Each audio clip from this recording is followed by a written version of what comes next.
chicos, ahora más o menos les voy a explicar todo lo que necesitan saber para poder resolver em, el trabajo, el módulo 3 y 4, es decir, el trabajo práctico que les dejé ahí.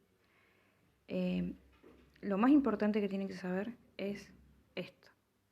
Recuerden que el entero, que en los tipos de datos que ya vimos, en el que pusimos ejemplos y una breve descripción de cada uno de ellos, tenemos los datos simples, que eso vendrían a ser los que están solitos, no se componen de más nada. Y los compuestos, que son distintos tipos de datos en una misma, de una misma, por ejemplo, datos personales, como son tantos los datos, son compuestos, no son atómicos. Atómicos queremos decir, por ejemplo, que lo único que te importa es el año, por ejemplo, o la edad. Eso va como por separado. Y compuestos del conjunto. Bien, simple, entre los simples teníamos el entero o int, real, booleano y carácter. El entero, que lo vamos a denominar int, que es más corto y es como el lenguaje apropiado para empezar a conocer el lenguaje de máquina. Int vendrían a ser aquellos que no son decimales, eso lo vieron seguro que en matemática, por ejemplo el número 25. Si yo les digo que la cantidad de personas que asiste a un recital, ustedes me van a decir 30.000, por ejemplo. No me van a decir 30.000,5, porque es imposible. Entonces los tipos de datos enteros son aquellos que no se pueden, que no pueden ser tomados en cuenta como decimales. En cambio el real o float sí son decimales.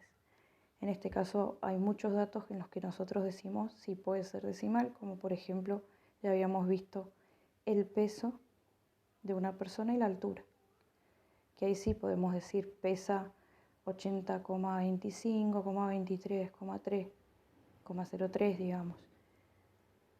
Y así tenemos un montón de ejemplos. Booleano es aquel que tiene condiciones. Siempre son dos condiciones, como prendido o apagado. O está prendido o está apagado. No tiene más condiciones que esas.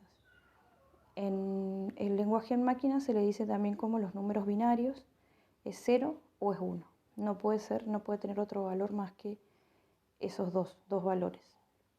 Ustedes también habían dicho off, on, después verdadero, falso.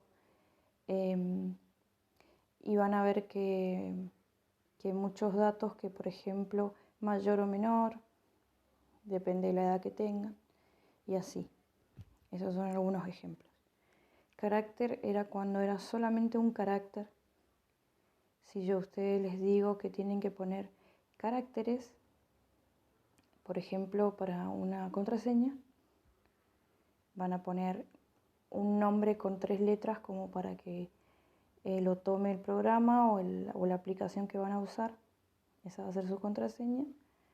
También un carácter les puse que puede ser un asterisco, cualquiera de esas cosas.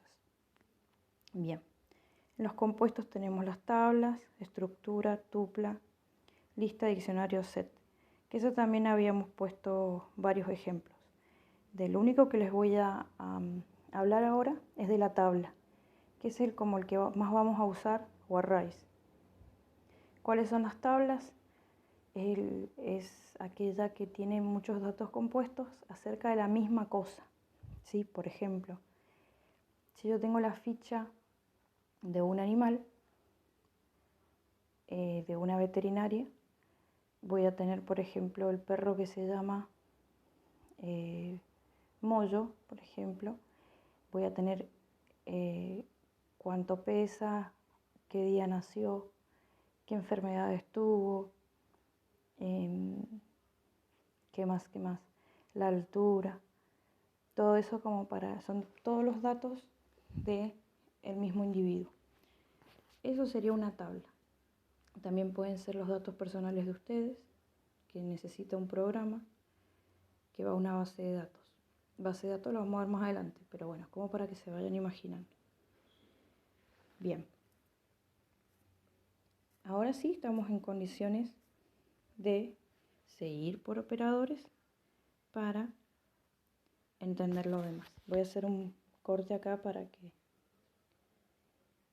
no sea tan largo el video.